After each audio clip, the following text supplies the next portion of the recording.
Bonjour à tous et bienvenue pour ce nouveau soin de la troisième énergie pour les énergies de la semaine du 20 juin 2022. Pour débuter, nous allons nous installer confortablement. Alors, soit vous vous asseyez confortablement sur votre chaise, soit vous vous allongez ou peu importe une autre position qui vous convient. Installez-vous à l'intérieur de vous, déposez-vous et laissez vos idées sortir de la tête. Il y a un bousculement de pensée, un bousculement d'idées qui foisonnent. Donc, on va respirer tout doucement. Si vous avez envie, vous pouvez fermer les yeux et on va inspirer ensemble. Expirez.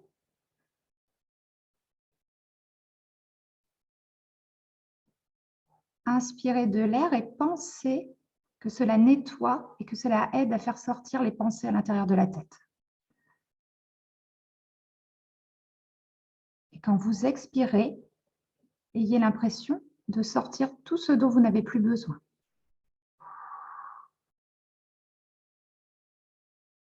Encore une fois. Et expirez.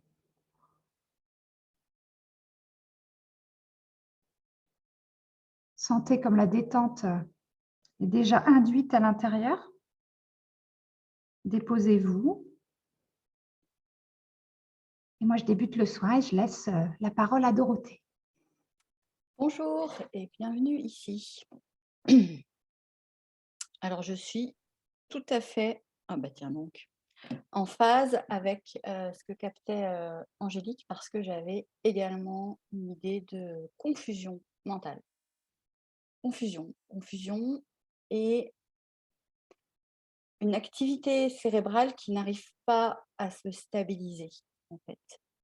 Ça part dans tous les sens, j'entends. C'est comme s'il était impossible de vous fixer sur une pensée, sur une décision, sur une résolution. Et donc, ça crée de la confusion. Alors, ici, le 5 de bâton à la coupe nous parle d'un conflit intérieur. Donc, on est bien dans le sujet. Et de l'autre côté, il y avait le pendu, dans le sens, ça vous immobilise. On ne peut plus rien faire, en fait. C'est un effet d'emberlificotage, j'entends, un effet d'emberlificotage du mental qui vous emberlificote presque physiquement. C'est-à-dire qu'à force de penser dans tous les sens et puis d'avoir des pensées contradictoires, parce que là, il s'agit bien d'une activité mentale qui n'est pas dirigée, qui n'est pas focusée, qui n'arrive pas à se canaliser sur un seul point. Eh bien, en fait, ce que je vois, c'est que ça vous contraint le corps. Votre activité mentale contraint votre corps, vous empêche de parler, vous empêche d'agir, vous empêche d'avoir suffisamment de clarté, en fait, pour extérioriser quelque chose. Oui,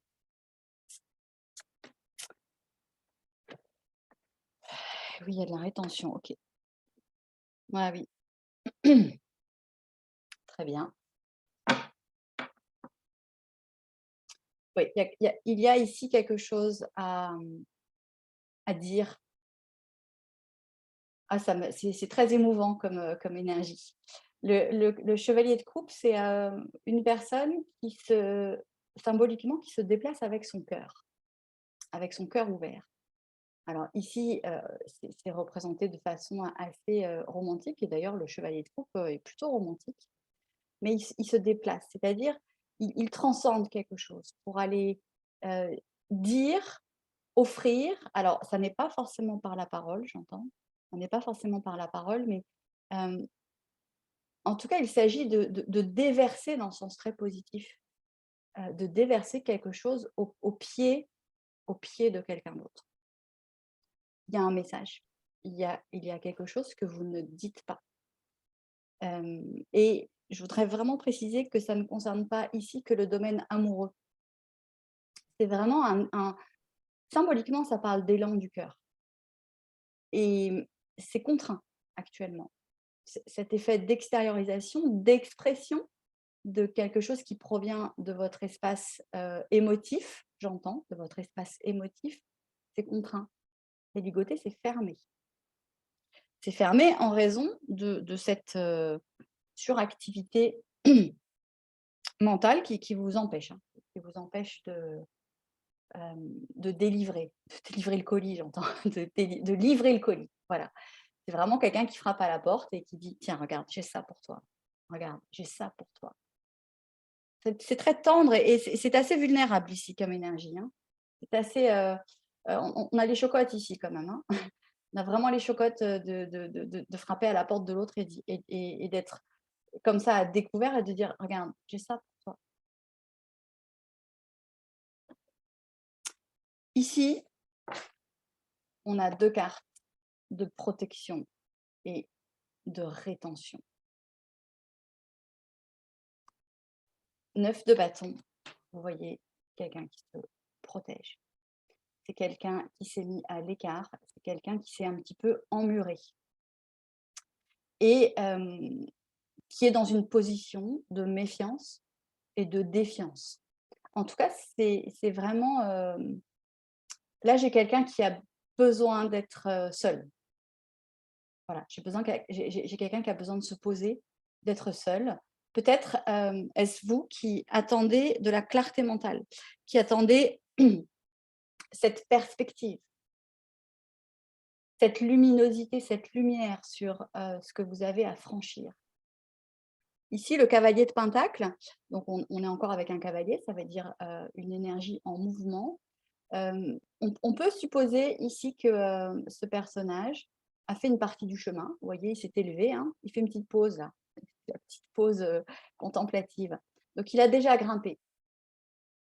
Ici, c'est quelqu'un qui a évolué. Vous avez déjà évolué. Vous êtes conscient qu'il vous reste du chemin, puisque vous n'êtes pas, au sommet de votre montagne, mais vous prenez le temps de contempler ce que vous avez déjà gravi et puis surtout les perspectives sont claires. Les lignes sont dégagées.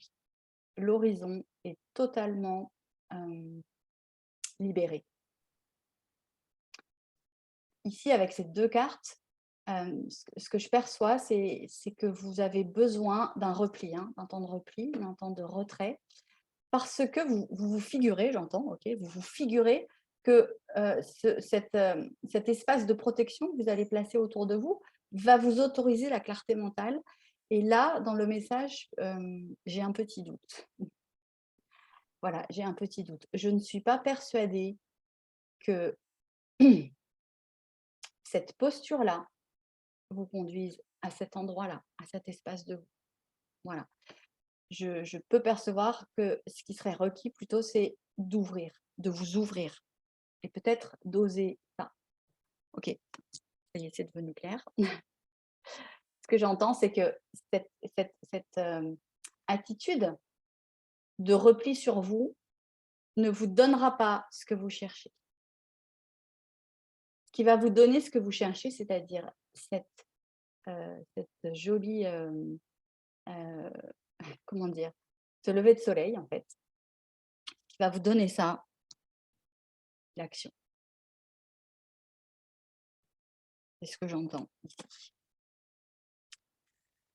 Ici, un autre couple de cartes qui est assez similaire, hein. Vous le voyez, elles sont assez similaires entre elles, en tout cas dans l'interaction entre les cartes. Ici, c'est la carte de la rétention, le 4 de Pentacle. Alors ça peut être, une carte d'avarice, au sens propre du terme, c'est-à-dire, bah, on a des sous, hein, on a des biens, on est riche, on est abondant et on ne distribue pas, hein, on garde tout. On garde tout pour soi. On voit bien que, d'autres gens, pourraient, en avoir besoin ou pourraient, manquer de quelque chose, mais non, on garde tout. Vous voyez, ça fait aussi écho à ça, hein. Ne gardez pas votre message. Ne le conservez pas à l'intérieur. Ici aussi, il y a quelque chose de je garde pour moi. Je ne sens pas du tout que ça va vous aider, hein, de rester dans ces postures de rétention. Symboliquement, c'est aussi je me contracte, je ne laisse rien sortir, donc ça crée des nœuds à l'intérieur, hein, ça crée des bouchons, carrément, des bouchons. Pourquoi?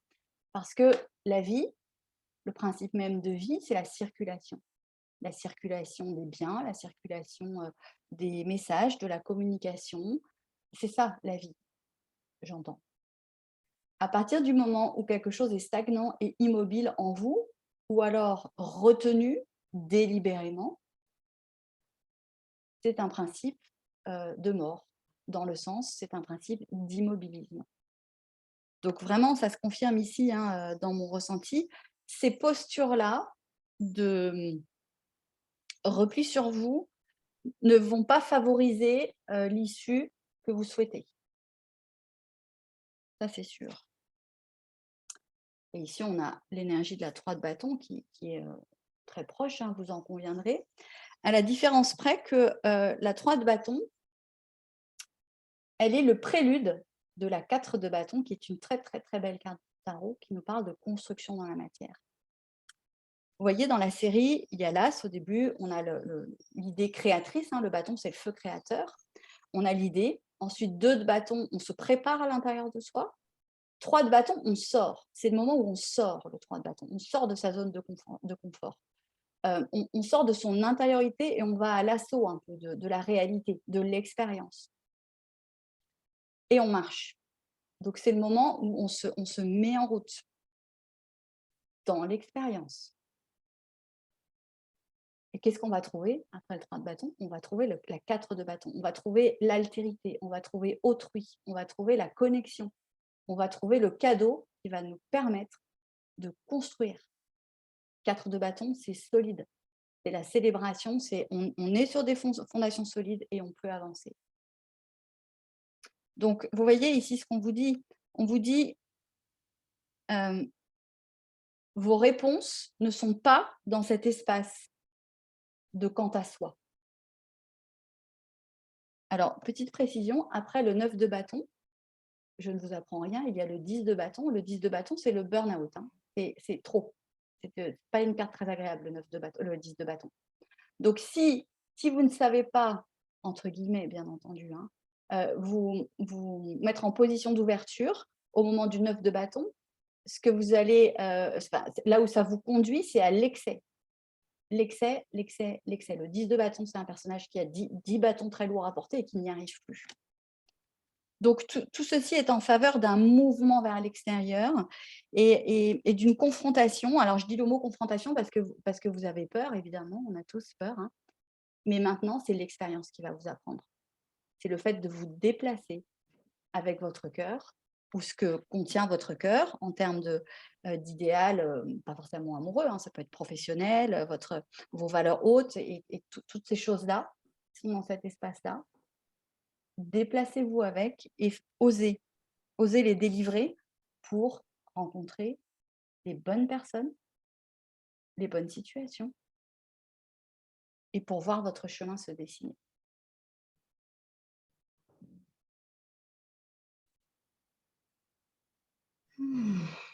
Merci Dorothée. Eh bien, pour ma part, on était vraiment dans un soin de libération, dans le sens de ne pas avoir peur et de pouvoir aller vers l'extérieur. Donc, je pense que ça concorde plutôt bien avec les cartes dont Dorothée nous a parlé. Voilà, je vous laisse tranquillement revenir à vous. Et si vous avez aimé cette vidéo, n'hésitez pas à la partager, à mettre un petit j'aime ou laisser un commentaire. Ça nous fera extrêmement plaisir. Je vous souhaite une belle fin de journée et à très bientôt. Merci et au revoir.